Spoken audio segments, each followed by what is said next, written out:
There comes a time in every musician's life where they must ask themselves, is my musical space nerdy enough? Yes, this is the question we ask ourselves. We don't ask ourselves if we should be practicing more, or if we should maybe not buy that new guitar, or maybe we should buy that new guitar, or maybe we should start listening to new music, or maybe I should start writing my own music, or maybe I should just quit altogether.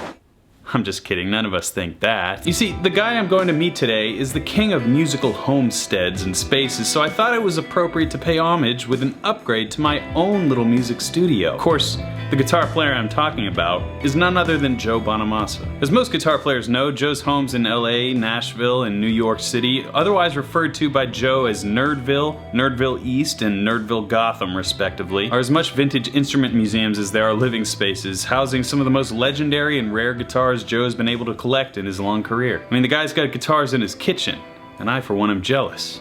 But there's more to the man than the gear. Joe started his music career as just 12 years old, opening for B.B. King, and has since received 28 #1 Billboard Blues nominations, more than any other artist. And he's done it all while maintaining total creative independence. He's got his own record label. His incredible guitar playing, his vintage gear collection, his relentless touring schedule have cemented Joe Bonamassa as an icon, a living legend in my eyes. And you know, he's a self-proclaimed nerd. He would appreciate that doorknob. So I'm gonna go drop in at Joe's rehearsal here in Nashville before he and the band hit the road for their tour. I've seen Joe Bonamassa and Josh Smith and the rest of his band perform live before. I can't recommend a ticket to this show highly enough. And in case you need any more convincing, let's go. Guess it's in tune. Every time you do these rehearsals, a sound check, Yeah. I assume it's always this loud, but are there things that you contend with that are normal, things that are one of a kind? What would you say you're always looking for? Well, there's no substitution for people and seats, Yeah. and a room. Like, this is a room. This is a warehouse. Yeah. You know, but it's able to accommodate all our production cases. And you know, as you can see, if in any corner of the room you see like that whole pile of stuff over there, that's the B rig. So Yeah. there's actually 2 of these. Yep. So that goes to Europe for about 6 months every year, along with those guitars that are now going in that box. This is able to accommodate all of that, and we rehearse with our own wedges and our own staging. So everything here will be brought, will be on stage in the same proportions. I'm of the notion it doesn't matter, you know, the size of the stage. Mm-hmm. You should set up proportionally the same every night. Yeah. Like there's some people, they like, well, you know, we have this big stage, let's spread out. No, if you're used to being a tight group, BB used to be able to the same every night. Didn't matter. Like when we opened up for the Rolling Stones, we had this whole stadium thing. Mm-hmm. Same proportions. It's the same measurements. It's because that's how you hear it. You know, and like I'm used to being this far away from the rig and from those wedges, that far away from the side fills. You know, because it's all it's about headroom. You know, it's like when you start getting into.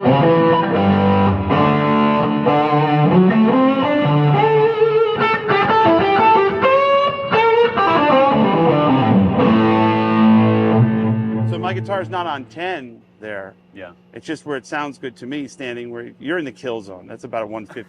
Is that why I'm like, It's like 115. Yeah. Okay. Yeah, you're in this is the circle of death That's all right. right here. But that's where I live. Yeah, I like it. And each of the rigs, each of the variables are different. So like the Marshalls over there are always on, and that's that black cabinet. And then the setting A is the 2 twins. So there's literally 400 watts of amp right here. It's almost like a Marshall. It's like very Marshally. But the twins create the mid-range. So every variable is a mid-range driver. So I drive up the center. The Jubilees are the anchor. So if I stand by the twins, you just hear the Jubilee.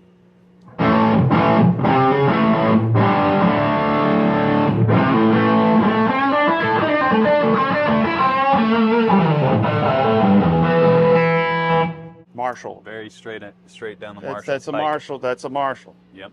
But that's a Marshall with EVs, not Celestians. See, whatever the internet tells me, I do the exact opposite, and it's been very good for You me. zig whenever there's zag? I zig and zag. So now where everybody said, why don't you put EVs in the twins, that's why I put Celestians. So Okay. EVs for the Marshalls, Celestians for the Fenders. Watch. Hear the mids come up?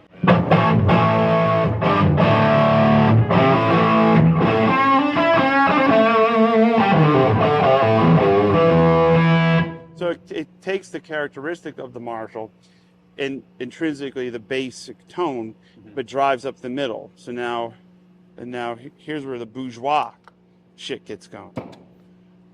Why would you bring 3 Dumbles? Why? I was going to ask you that next. Setting 2 is the same aforementioned Jubilees with the same sound. Yeah. With the 2 overdrive special combos set to overdrive. Okay.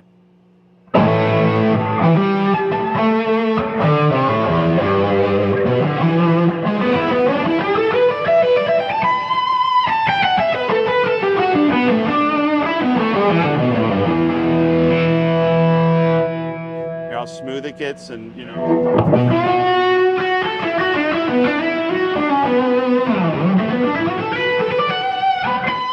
It's the Lowell George amp. That was Lowell George's, the only one he owned. Yep. It's the first overdrive special with reverb apparently ever built. 1976. 410 Altec. Never been an Altec fan except when I got that amp. So this one does 2 things. When the reverb works.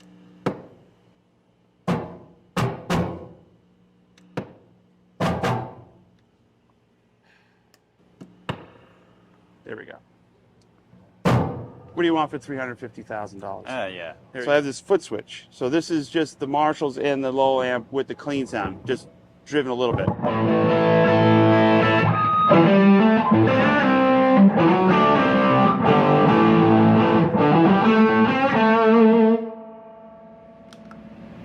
And then here's the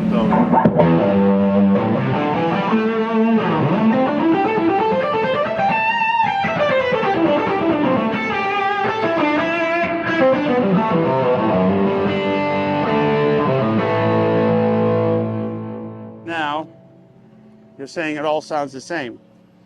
With a Les I'm in the kill zone, so I can feel the difference. Well, the Les Paul, it's a different story. I'll show you something. This is rad. It's all about headroom, and then optimizing the sound of the different guitars. Thanks for remembering to put that on. Appreciate I'm a it. pro from You way are back. a pro. Got you covered.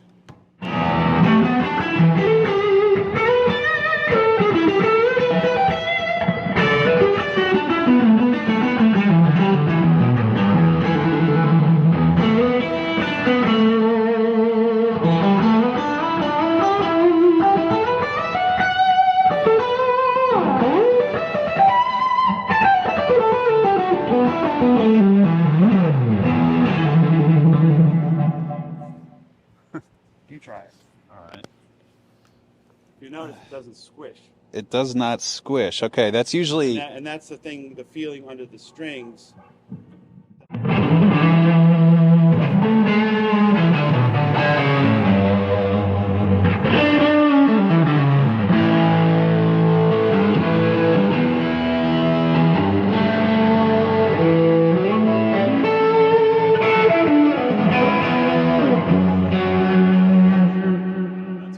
It's a lot to handle, isn't it? Well, I was going to ask you, you're playing, it doesn't seem to change whether you have a really high volume amp or you're in your, your studio, your apartment. It's all about the attack.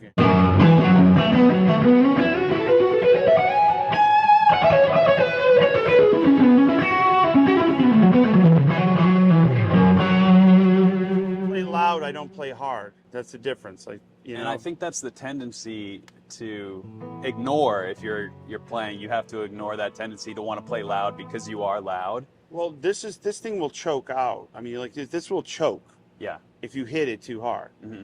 And so will these amps. If it's too much attack, it will collapse, Yeah.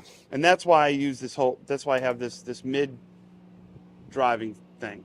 Is because not one amp has enough power to do all frequencies correctly without collapsing. I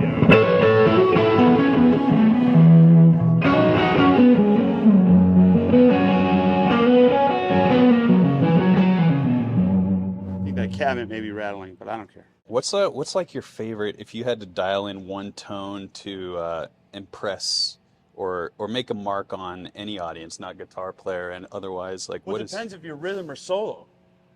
You know what solo? I mean? Let's go solo. You know, what's this? The two Dumbles with the.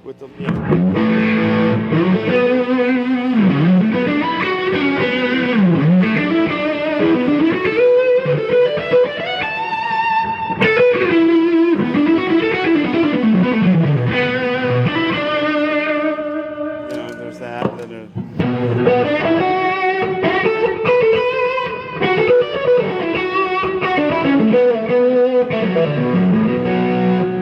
That is, it's cleaner than everybody thinks. Yeah, it's that's not, it's not. you're not.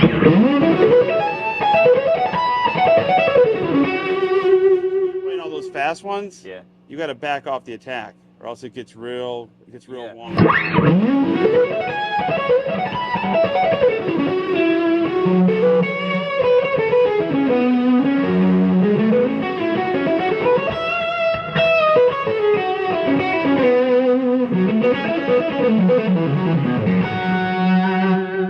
So when you're playing, I really love this about some of my favorite guitar players, where you can pick up an instrument and accompany yourself. So if we're demonstrating like this, or you're sitting at home, or you're in a theater with thousands of people, Yeah. you can pick up the instrument and be solo. Can you explain what you're thinking when it just comes to like being musical with your instrument, instead of picking up, be like, all right, I got to practice my scales right away? Well, Do you think about it like that? Well, that comes from playing rhythm guitar most of my life. You know, I Right. have the most self-indulgent guitar gig in the world. Okay, literally, I do. Yeah. I mean, I'm like a solo artist who plays really long guitar solos. Self-indulgent. Even with that, I sing more and I play rhythm guitar more than I solo.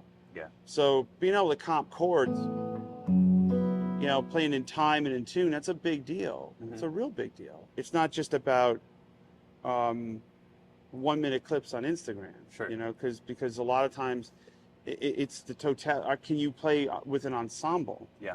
You know, are you, you know, like, do you think I'm playing rhythm guitar that loud? No, because somebody else is soloing, you Yeah. know?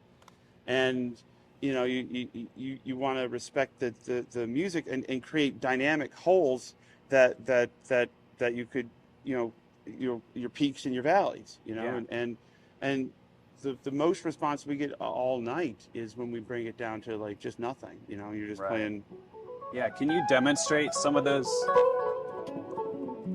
dynamic holes? I like the way you phrase that. Can you like kind of go through a little progression, create those Well, holes? I mean, if you're playing like a slow blues, Yeah, you know,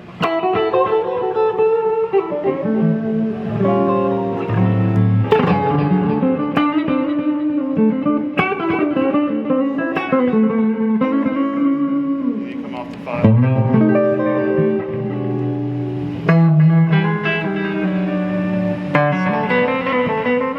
'Cause that's not like a dynamic hole in volume, it's in tone and feel. Yeah.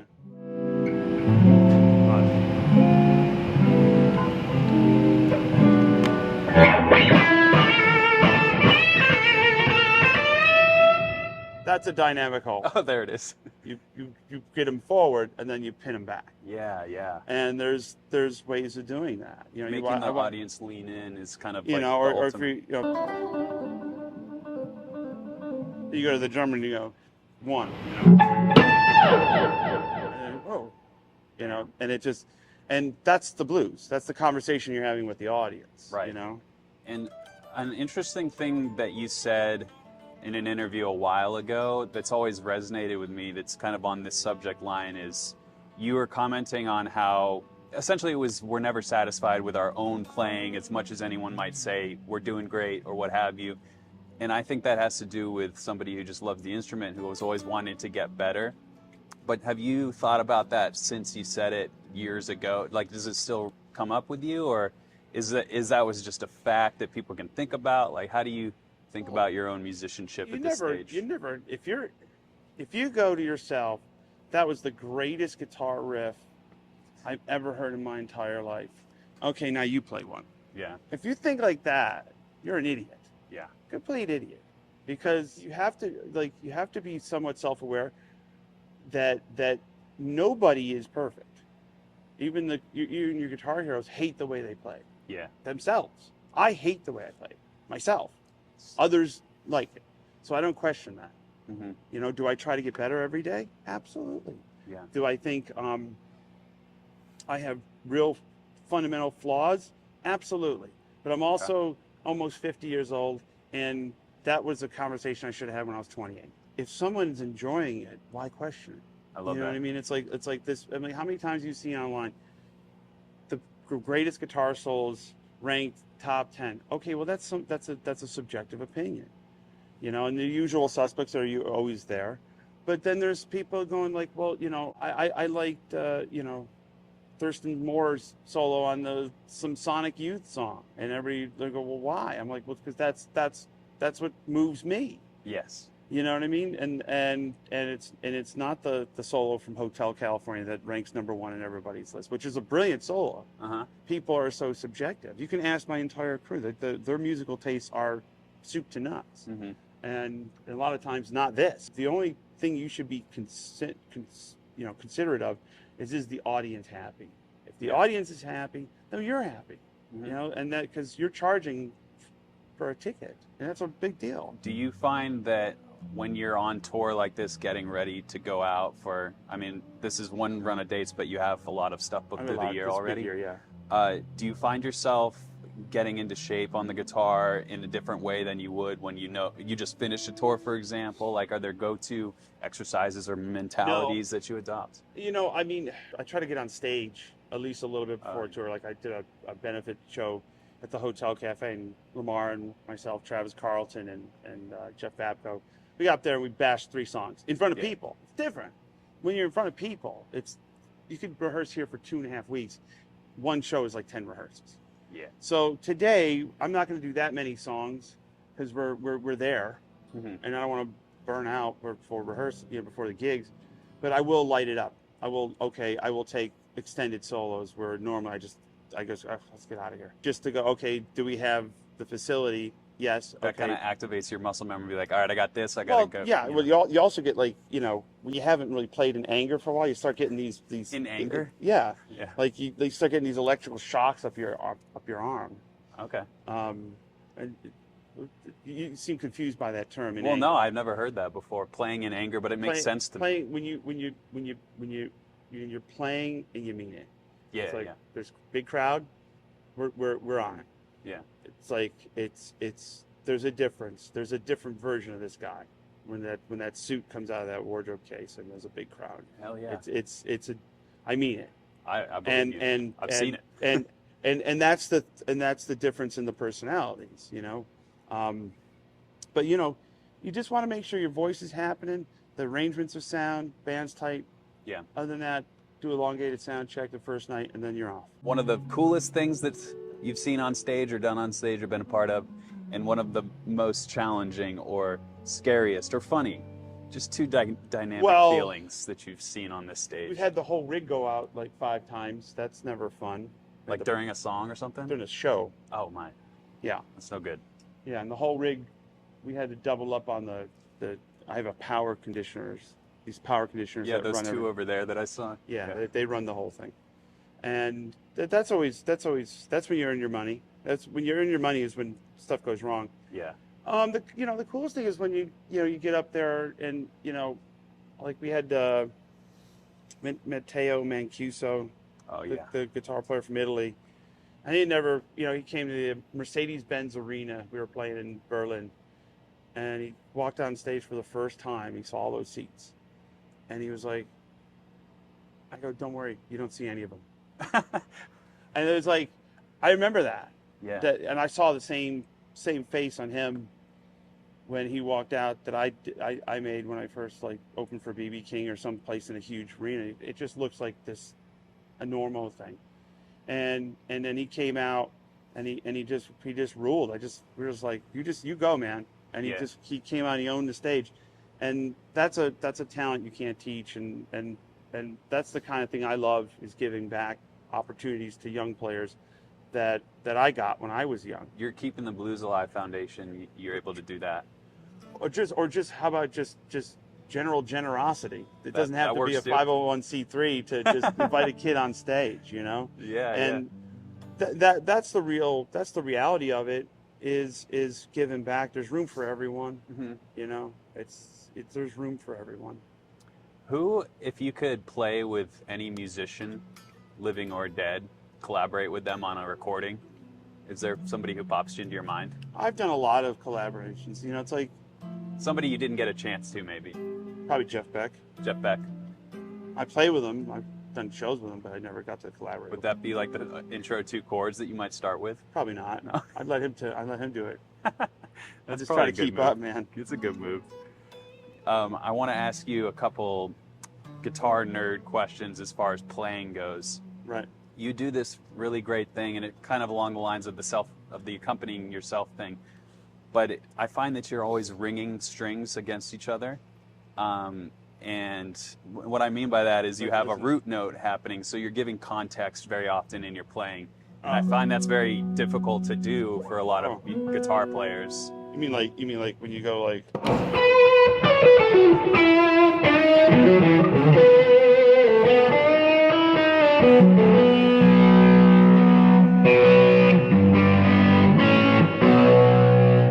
That's the Eric Johnson influence. He always used to have those cool like they were like piano voicings on. Yeah. You know.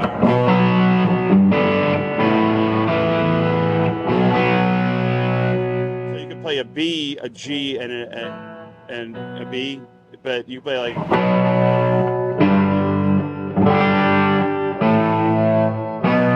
You had the sympathetic string, you know.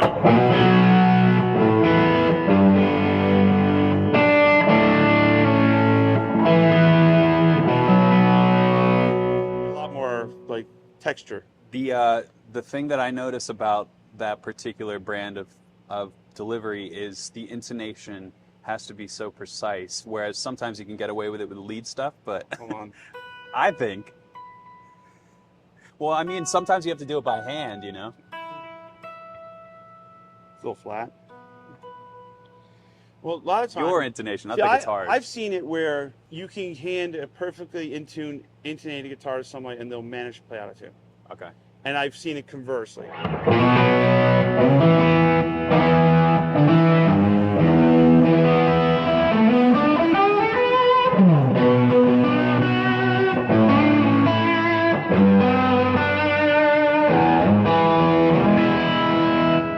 So the thing is, if you have a guitar that's out of tune, you don't have a chance to tune it. You just avoid the strings that are the ones that are just like, you know, or bend.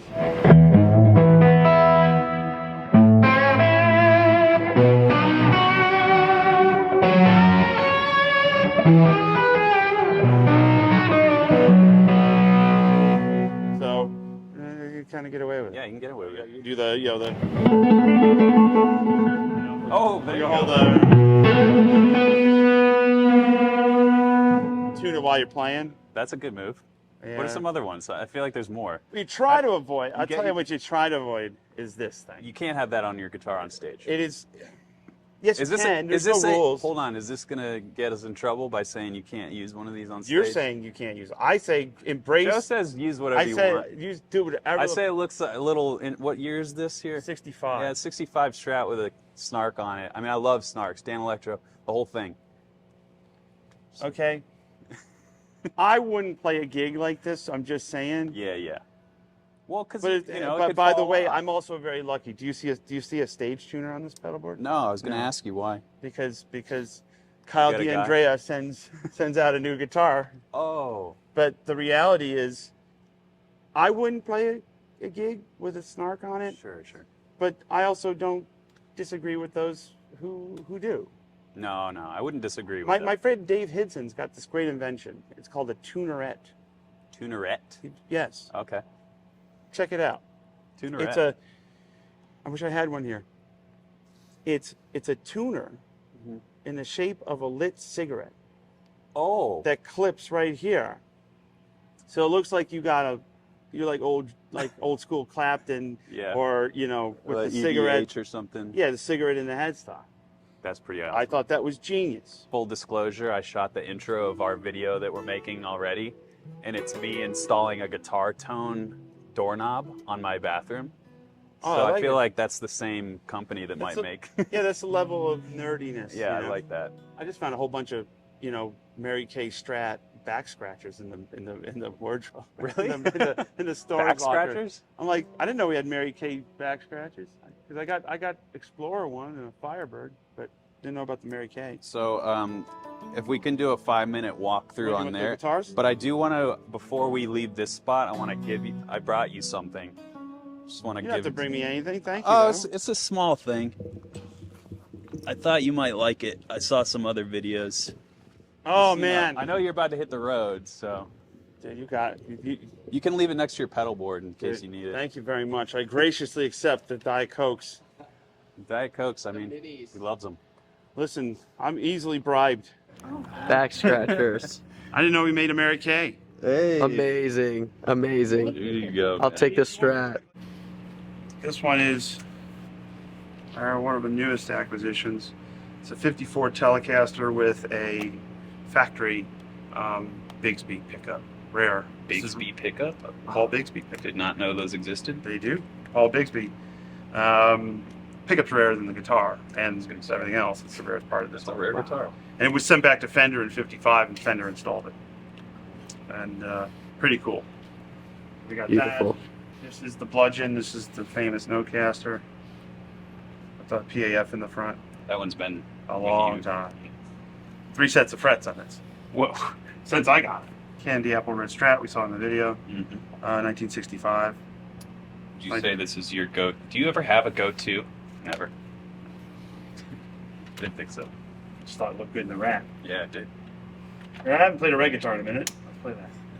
This one's a great one. This is a 1959 blonde Strat, non-Mary Kay.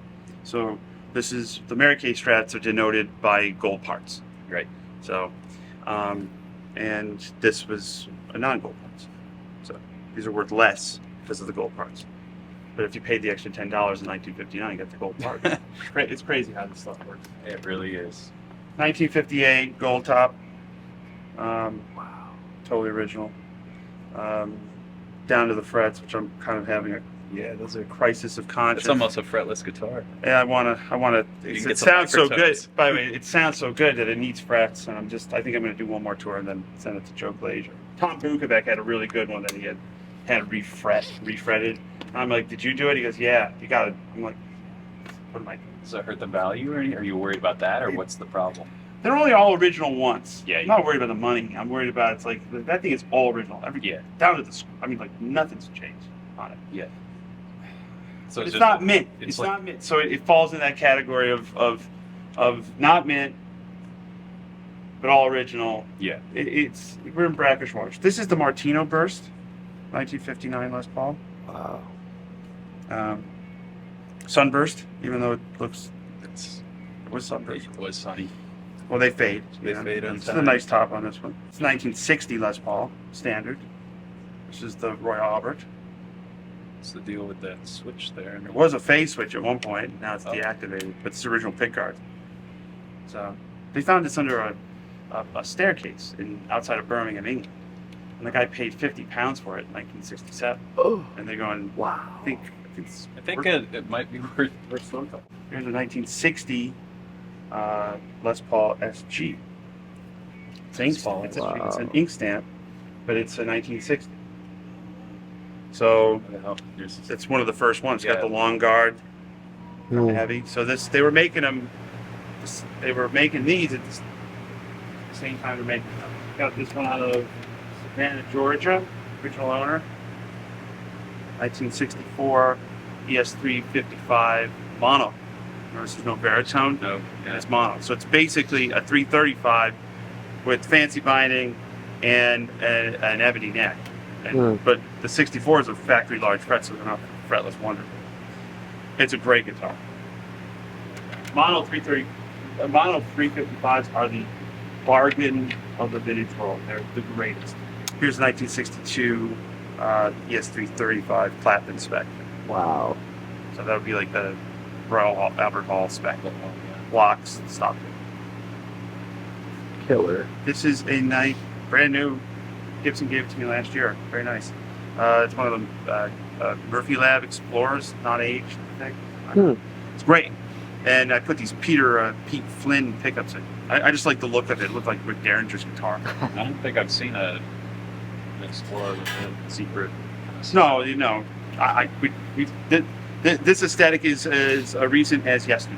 Here's the original off. This predates the Amos copies by years. So this is about 5 or 6 years old, and this is the Amos copy that Gibson Custom. Checking naturally on the custom shop side. Oh yeah, they will. Look at that big logo too. Yeah, that's The huge logo. Oh, yeah.